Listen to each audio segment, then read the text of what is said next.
जी students, topic हमारा continue है accounting for partnership formation. Previous हमने क्लासेस में अकाउंटिंग फॉर पार्टनरशिप फॉर्मेशन की कुछ क्वेश्चन सॉल्व किए थे। आज हम टॉपिक कंटिन्यू करते हैं और एक न्यू क्वेश्चन सॉल्व करेंगे रेशियो के हवाले से। तो चैप्टर हमारा जो है वो टॉपिक का नाम क्या है, अकाउंटिंग फॉर पार्टनरशिप फॉर्मेशन। और पार्टनरशिप के बारे में डिस्कस हमने बताया था कि पार्टनरशिप नाम किस चीज़ का है, एग्रीमेंट करने का नाम है। और वो एग्रीमेंट आप ओरल एग्रीमेंट भी कर सकते हैं, रिटन फॉर्म में भी कर सकते हैं, लिख कर भी कर सकते हैं, और ज़बानी कलामी भी किसी के साथ एग्रीमेंट करके पार्टनरशिप शुरू कर सकते हैं। होता क्या है कि जब दो अलग अलग लोग कारोबार करते हैं और बिज़नेस को आज फर्स्ट टाइम मर्ज कर रहे होते हैं और पार्टनरशिप शुरू कर रहे होते हैं, तो पार्टनरशिप फॉर्मेशन का मतलब ये है कि कारोबार में दोनों पार्टनर्स अपने अपनी इन्वेस्टमेंट्स लेकर आते हैं और कारोबार मर्ज कर लेते हैं। और जब कारोबार मर्ज कर लेते हैं, बिज़नेस स्टार्ट करते हैं, तो उसका अकाउंटिंग में क्या ट्रीटमेंट है, जर्नल बैलेंस शीट उसकी कैसे बनाते हैं, उस टॉपिक को हम लोग कंटिन्यू कर रहे हैं। क्वेश्चन स्टार्ट करते हैं। आज क्वेश्चन में लिखा हुआ है on May 1, 2008 Saad, Khalida and Maheen, तीन पार्टनर्स हैं। कौन कौन है? Saad, Khalida and Maheen agree to form a partnership business. आज इन तीनों पार्टनर्स ने मिलकर एक पार्टनरशिप बिजनेस कारोबार शुरू किया और उस कारोबार में कहते हैं with a total capital of ₹12 lakh. जो फर्म का टोटल कैपिटल है वो 12 लैक्स है, to be contributed by them in the ratio of 3:2:1। देखिए, प्रीवियस क्लास में मैंने बताया था कि रेशियो में डिफरेंट डिफरेंट रेशियो आ सकते हैं। ज़रूरी नहीं कि रेशियो 5 और 3 और 2 हो। रेशियो जो भी होगा हम उसको उसी के हिसाब से सॉल्व करेंगे। 3:2:1 रिस्पेक्टिवली। रिस्पेक्टिवली मीन्स बिल तरतीब। जिस पार्टनर का नाम जिस सीक्वेंस में लिखे हुए हैं उसका वही रेशो होना चाहिए। तो फर्स्ट जो पार्टनर है, नाम किसका मेंशन किया है? सात का, तो ये तीन हिस्से किसके होने चाहिए? सात के। फिर नाम किसका मेंशन किया है? खालिदा का, ये दो हिस्से किसके होने चाहिए? खालिदा के। और फिर नाम मेंशन किया है माहीन का, तो ये एक हिस्सा किसका होना चाहिए? माहीन का। जिस तरतीब में सीक्वेंस में नाम लिखे हुए हैं उसी तरतीब में सीक्वेंस में रेशो कॉपी कर देंगे। अगर नाम में आगे पीछे करेंगे, रेशो में गलती करेंगे तो इन्वेस्टमेंट में गलती होगी, इन्वेस्टमेंट्स में मिस्टेक आ सकती है। तो इसी तरह से रिस्पेक्टिवली का मतलब ये कि जिस तरतीब में नाम लिखे हुए हैं आपने भी इसी तरतीब में कॉपी करके इनके रेशो कॉपी कर देने हैं। फिर आपने सात के नीचे 3 रेशो कॉपी करना है, और खालदा के लिए 2 रेशो कॉपी करना है, और माहीन का 1 रेशो कॉपी करना है। एंड रिमेंबर वन थिंग के फर्म का टोटल कैपिटल गिवन है ₹12 लाख। ये 12 लाख टोटल कैपिटल है। हमारी पार्टनरशिप का total capital, total firm capital, ये किसी एक पार्टनर की इन्वेस्टमेंट नहीं है, किसी एक इंडिविजुअल की इन्वेस्टमेंट नहीं है। ना ये इन्वेस्टमेंट साहब की है, खालिदा की है, ना ये माहीन की है, बल्कि 12 लाख तीनों पार्टनर्स का टोटल कैपिटल मिलाएं, यानी कि सब पार्टनर्स मिलकर कितने पैसे लेकर आएंगे? 12 लाख की इन्वेस्टमेंट्स लेकर आएंगे। और क्वेश्चन में मेंशन नहीं है कि तमाम पार्टनर्स ने कारोबार में क्या क्या इन्वेस्ट किया। तो ऑब्वियसली जब कुछ मेंशन ना हो तो फिर तमाम पार्टनर्स ने बिजनेस में कैश इन्वेस्टमेंट की है। रिक्वायर्ड में कहते हैं find the investment of each partner, her partner की इन्वेस्टमेंट कैलकुलेट करें। रिक्वायर्ड नंबर 2 में कहते हैं जर्नल एंट्रीज पास करें the investment of each partner and balance sheet. And remember ये क्वेश्चन जो है वो आपके पास्ट पेपर 2008 से लिया गया है, इंटरमीडिएट कॉमर्स में। क्वेश्चन सॉल्व कर लेते हैं। फर्स्ट जो रिक्वायरमेंट सॉल्व करने के लिए हम इसको सॉल्व करते हैं कैलकुलेशंस। पार्टनर्स के नाम पहले मेंशन करते हैं। पार्टनर्स के नाम हैं Saad, ratio, Khalda and ratio Maheen. और रेशो गिवन है इनका, साद के 3 हिस्से गिवन है, खालदा के 2 हिस्से गिवन है, और माहीन का 1 हिस्सा गिवन है। और hand to hand sum of ratio कर लेते हैं। ये भी हम डेटा बनाते हैं। क्वेश्चन को सॉल्व करने के लिए हम डेटा बना रहे हैं और कैलकुलेशन कर रहे हैं कि रिक्वायर्ड, फर्स्ट रिक्वायर्ड में क्या मेंशन किया है? Find the investment of each partner. और ऑब्वियसली जब ये रिक्वायर्ड का हिस्सा है तो इट मीन्स कि भी इसके मार्क्स भी हैं।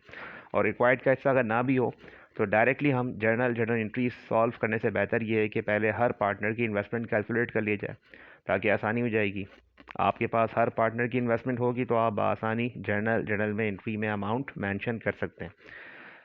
तो तीनों पार्टनर्स के नेम मेंशन कर दें, रेशो मेंशन कर दें, जिस तरतीब में लिखे हुए हैं उसी तरतीब में कॉपी करें, 3+2+1, और सम ऑफ रेशो कर लें। क्योंकि फॉर्मूले के हिसाब से अगर आपको देखें तो फॉर्मूले में हर पार्टनर की इन्वेस्टमेंट कैलकुलेट करने के लिए टोटल कैपिटल को डिवाइड करेंगे सम ऑफ रेशो से और मल्टीप्लाई करेंगे इंडिविजुअल रेशो से। तो इसीलिए यहाँ पे सम ऑफ रेशो कर लें इज इक्वल टू 3+2+1, कितना होगा ये? 6। और total firm capital rupees given है 12 लैक्स, यानी फर्म का टोटल कैपिटल 12 लाख गिवन है। चलिए क्वेश्चन सॉल्व कर लेते हैं। 7 की इन्वेस्टमेंट मालूम करने हैं तो 12 लाख को डिवाइड किससे करेंगे, सम ऑफ रेशो 6 से डिवाइड करेंगे और मल्टीप्लाई किससे करेंगे, इंडिविजुअल 7 की जो इन्वेस्टमेंट के हिस्से हैं 3 हिस्से हैं, मल्टीप्लाई बाय 3। इसी तरह से खालदा के लिए 12 लाख फर्म का capital total capital divide by sum of ratio, sum of ratio क्या है 6 and multiply by individual ratio 2। Maheen का मालूम कर लें कैपिटल 12 लाख को डिवाइड किससे करेंगे 6 से और मल्टीप्लाई किससे करेंगे 1 से। एक बात आपने ऑब्जर्व की है कि हमने 12 लाख को हर पार्टनर के लिए डिवाइड बाय 6 किया है। यहाँ भी देखें डिवाइड 6 से किया है, यहाँ भी डिवाइड 6 से किया है, यहाँ भी डिवाइड 6 से किया है।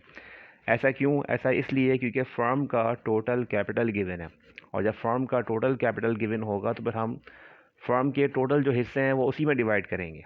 तो 12 लाख रुपए फर्म के 3 हिस्सों की रकम नहीं है, ना ये 2 हिस्से हैं, ना ये 1 हिस्सा है, बल्कि फर्म के 6 हिस्सों की रकम है। तो इसीलिए हम 12 लाख को डिवाइड 6 से कर रहे हैं। और कैलकुलेटर एग्ज़ाम में अलाउ होता है और वैसे भी हम इसके बगैर भी हम कैलकुलेट कर सकते हैं। अगर हम ये देखें कि 12 लाख के अगर हम 6 हिस्से कर लें, डिवाइड बाय 6 करते हैं, तो डिवाइड बाय 6 का मतलब ये है कि फर्म के 6 हिस्से हैं, तो एक हिस्सा कितने का बनता है, तो एक हिस्सा बनता है 2 लाख रुपए का। अब जिसके पास फर्म की इन्वेस्टमेंट का एक हिस्सा है तो वो 2 लाख रुपए इन्वेस्ट करेगा। अब अगर 12 लाख के 6 हिस्से किए आपने और एक हिस्सा 2 लाख का बनता है, तो इसका मतलब ये है कि जब एक हिस्सा 2 लाख का है तो फिर 2 हिस्से कितने के होने चाहिए, 4 लाख के। बहुत आसान सी बात है कि हमने एक हिस्सा मालूम कर लें। जब किसी चीज़ का एक हिस्सा मालूम कर लेंगे, डिवाइड कर लेंगे, तो फिर बाकी हिस्से आप खुद ही कैलकुलेट कर सकते हैं। तो जिसके पास फर्म के 2 हिस्से हैं तो वो 4 लाख लेकर आएगा, क्योंकि एक हिस्सा 2 लाख का बनता है तो 2 हिस्से 4 लाख के होंगे। जब एक हिस्सा 2 लाख का बनता है तो फिर 3 हिस्से कितने के होने चाहिए, 6 लाख रुपए के होने चाहिए। इस तरह से भी हम वर्बली रफ भी चेक कर सकते हैं। तो जिसके पास फर्म की 3 हिस्से की इन्वेस्टमेंट है वो 6 लाख लेकर आएगा और खालदा 4 लाख लेकर आएंगी और बिजनेस में माहिन की इन्वेस्टमेंट 2 लाख रुपए होनी चाहिए। ये तो हमने तीनों पार्टनर्स की इन्वेस्टमेंट कैलकुलेट कर ली है। रिक्वायर्ड नंबर 2 पे आते हैं। रिक्वायर्ड नंबर 2 में कहते हैं मेक एंट्रीज इन जर्नल और तमाम पार्टनर्स ने बिजनेस में कैश इन्वेस्ट किया। यहाँ पे डेट मेंशन कर दीजिएगा। क्वेश्चन में अगर डेट लिखी हो तो डेट मेंशन करें यहाँ पे 2008 और इसमें मंथ गिवन है, मंथ लिखें यहाँ पे।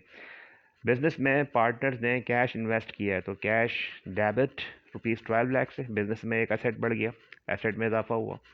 हमने इंटरमीडिएट फर्स्ट ईयर में हमने बिजनेस स्टार्ट करने की एंट्री पढ़ी थी। ऑनर कारोबार शुरू करता है, उसकी एंट्री होती है cash debit and capital credit. तो यहाँ भी ऐसा ही है कि ऑनर ने, पार्टनर्स ने कारोबार में इन्वेस्टमेंट की है और सब पार्टनर्स ने मिलकर कैश ही इन्वेस्ट किया। वरना फिर हम हर पार्टनर की इन्वेस्टमेंट को अलग अलग मेंशन कर दें। जैसे कहते कैश भी लेकर आए, फर्नीचर भी इन्वेस्ट किया, तो फिर हम कैश और फर्नीचर को अलग रिकॉर्ड करते हैं। फिर हालांकि दूसरे पार्टनर ने कैश के साथ इक्विपमेंट मर्चेंडाइज इन्वेस्ट किए तो वो इस तरह करते हैं। एनीवे यहाँ पे तीनों पार्टनर्स ने कैश इन्वेस्ट किया, तो cash debit ₹12 lakh, Saad capital credit ₹6 lakh, Khalda capital credit ₹4 lakh, Maheen capital credit ₹12 lakh, 2 lakh से। To record capital contribution in the ratio of 3:2:1। तीनों पार्टनर्स ने इन्वेस्टमेंट की है और इन्वेस्टमेंट जो है वो इनके रेशो के हिसाब से। रिमेंबर कि आज तीनों पार्टनर्स की जो इन्वेस्टमेंट है वो इक्वल कंट्रीब्यूशन नहीं है, यानी तीनों पार्टनर की जो इन्वेस्टमेंट है वो रेशो के हिसाब से। हमने इस तरह का एक सवाल हमने प्रीवियस लेक्चर में भी किया था, तो उस प्रीवियस लेक्चर में भी हमने जो है वो रेशो डिफरेंट थे।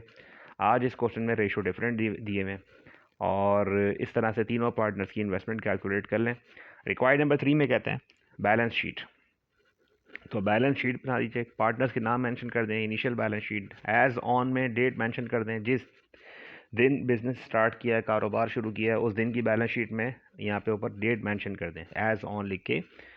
और बिजनेस की बैलेंस शीट में अगर देखें क्या होता है, एक तरफ एसेट्स और एक तरफ इक्विटीज़। एसेट्स कारोबार में इस वक्त नॉन करंट तो नहीं है, कैश है। करंट एसेट में कैश कितने रुपए गिवन है, 12 लाख, और लाइबिलिटी गिवन नहीं है, नील है। पार्टनर्स की इक्विटी, तो जो पार्टनर्स की इक्विटी है उसमें 3 पार्टनर्स हैं, साद, खालदा एंड माहीन, और इस वक्त तीनों पार्टनर्स की जो कैपिटल हैं वो कितने हैं, 6 lakh and 4 lakh and 2 lakh.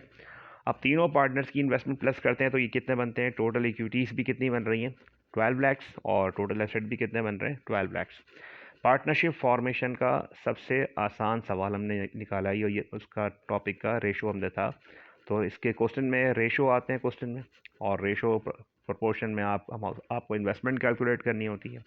Her partner की इन्वेस्टमेंट कैलकुलेट करके उसको इन्वेस्टमेंट कैलकुलेट करें, उसकी एंट्री बना के दिखा दें, और ये क्वेश्चन की रिक्वायरमेंट है।